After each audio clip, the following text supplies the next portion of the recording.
సుమారుగా 5 దశాబ్దాల నుండి హీరోగా రాణిస్తూ ఎన్నో అద్భుతమైన విజయాలను సినీ హీరోగా అందుకొని ఎన్టీఆర్ కొడుకుగా ఆయన పేరుని నిలబెట్టిన హీరో నందమూరి బాలకృష్ణ.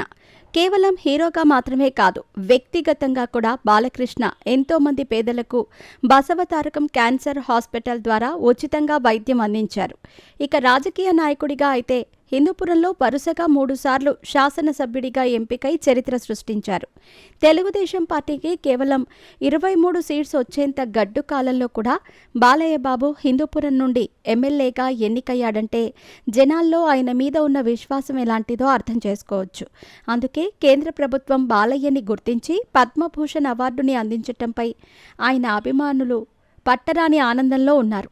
రీసెంట్గానే ఆయన కుటుంబ సమేతంగా ఢిల్లీలోని రాష్ట్రపతి భవన్కి తెలుగుదనం ఉట్టిపడేలా పంచెకట్టుతో వెళ్లి రాష్ట్రపతి ద్రౌపది ముర్ము చేతుల మీదుగా పద్మభూషణ్ పురస్కారాన్ని అందుకున్నారు. అందుకు సంబంధించిన ఫోటోలు, వీడియోలు వైరల్ అవ్వటం వంటివి కూడా మనమంతా చూశాం. ఇప్పటికే బాలయ్య బాబుకి పద్మభూషణ్ వచ్చినందుకు ఇండస్ట్రీ తరపున ఒక సన్మాన సభని ఏర్పాటు చేశారు. నిన్న మరోసారి ఆయనకు పౌర సన్మాన సభని నిర్వహించారు. ఈ సభలో ఆయన మాట్లాడిన కొన్ని మాటలు వివాదాలకు దారితీశాయి. ఆయన మాట్లాడుతూ, సినీ నటులు అయిన వాళ్లంతా రాజకీయాల్లో సక్సెస్ అవ్వాలని లేదు. ఎంతోమంది సినీ ప్రముఖులు రాజకీయాల్లోకి వచ్చారు, అడ్రస్ లేకుండా పోయారు. నేను ఎమ్మెల్యేగా ఎన్నో అభివృద్ధి కార్యక్రమాలు చేశాను. అందుకే ప్రజలు నన్ను గెలిపించారు. రామారావు గారి అబ్బాయిని అయినంత మాత్రాన గెలిచేస్తానని కాదు అంటూ చెప్పుకొచ్చారు బాలయ్య. దీనిపై చిరంజీవి ఫ్యాన్స్ తీవ్రస్థాయిలో విరుచుకుపడుతున్నారు. నందమూరి ఫ్యాన్స్ కూడా ఇది చిరంజీవికి పరోక్ష కౌంటర్ అంటూ సోషల్ మీడియాలో పోస్టులు పెడుతూ వైరల్ చేస్తున్నారు.